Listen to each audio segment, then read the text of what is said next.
कानून लागू करने में मनमानेपन और बेशर्म पक्षपात ने दशकों से भारत में कानून के शासन को कमज़ोर किया है।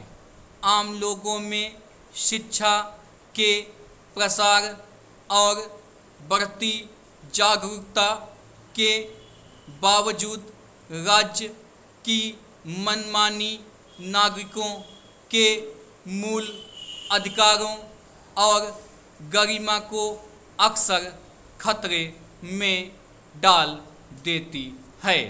हिरासत में यातना और न्यायेतर हत्याओं की खबरें चिंताजनक ढंग से बार बार आती रहती हैं। कई राज्यों में पुलिस और नगर प्राधिकरण अब सजा देने के एक सुविधाजनक और न्यायेतर तरीके के रूप में संपत्ति के ध्वस्तीकरण का नियमित रूप से सहारा लेते हैं।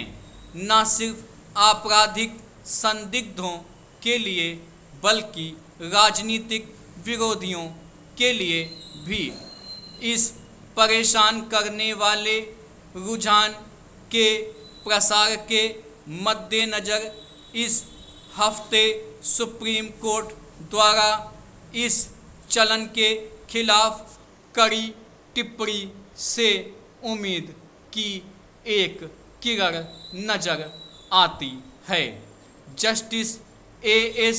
ओका की अगुवाई वाली एक पीठ ने कहा कि साल 2021 में उत्तर प्रदेश में प्रयागराज विकास प्राधिकरण द्वारा 6 व्यक्तियों से जुड़ी संपत्तियों के गैरकानूनी ध्वस्तीकरण ने इस अदालत के ज़मीर को झकझोर दिया।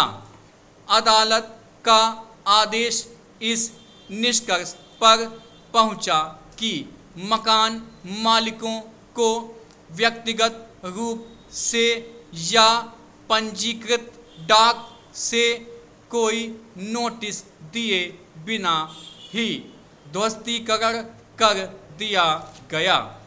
सुप्रीम कोर्ट ने टिप्पणी की, इन मामलों ने हमारे ज़मीर को झकझोर दिया। अपीलकर्ताओं के रिहायशी परिसर बना मनमाने तरीके से ध्वस्त कर दिए गए हैं। आश्रय का अधिकार नाम की एक चीज़ है। निर्धारित प्रक्रिया नाम की एक चीज़ है। प्राधिकारियों को और खासकर विकास प्राधिकरण को यह याद रखना चाहिए कि आश्रय का अधिकार भी संविधान के अनुच्छेद 21 का अभिन्न अंग है। शीर्ष अदालत ने प्रत्येक मकान मालिक को 10 लाख रुपए का भुगतान करने का आदेश दिया है। अपनी टिप्पणियों के जरिए सुप्रीम कोर्ट ने कानून के शासन के इन बुनियादी सिद्धांतों को दोहराया कि मुकदमा चलाए बिना कोई सज़ा नहीं हो सकती, कोई सामूहिक सज़ा नहीं हो सकती। दोषी साबित होने तक हर व्यक्ति को बेगुनाह समझा जाएगा और अपराधी से जुड़ाव के कारण दोषी नहीं ठहराया जा सकता। पैरा, हालांकि यह काफ़ी हद तक आश्वस्तकारी है, लेकिन यह संशय बना हुआ है कि क्या ऐसे न्यायिक हस्तक्षेप निरोधक के रूप में काम करने के लिए पर्याप्त है। एक तो यह कि कानून प्रवर्तन की आड़ में संपत्तियों के ध्वस्तीकरण पर पहले भी नाखुशी जताए जाने के बावजूद यह चलन न सिर्फ उत्तर प्रदेश में जारी रहा है बल्कि दूसरे राज्यों में भी फैल गया है। भारतीय जनता पार्टी शासित राज्य इस रुझान को अपनाने में खास तौर पर उत्सुक रहे हैं, लेकिन पार्टी लाइनों से परे भी इसे हाथों हाथ लिया गया है।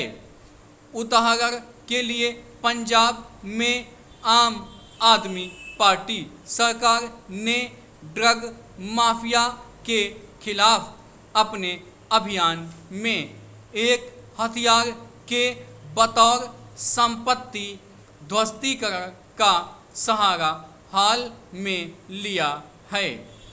कई स्थितियों में राज्य की मनमानी को सामाजिक स्वीकृति मिलती दिखना शासन संचालन के ढहते मानकों पर एक चिंताजनक टिप्पणी है। भीड़ हत्या एक बुराई है जिस पर सख्ती से काबू पाने के फर्ज से राज्य बंधा है, और जब राज्य खुद भीड़ न्याय जैसी युक्तियों को अपनाने लगे तो यह दुखद होता है। सुप्रीम कोर्ट को सुनिश्चित करना चाहिए कि उसके आदेश अक्षरशः और भावना के अनुरूप लागू किए जाएं, हमेशा और पूरे भारत में।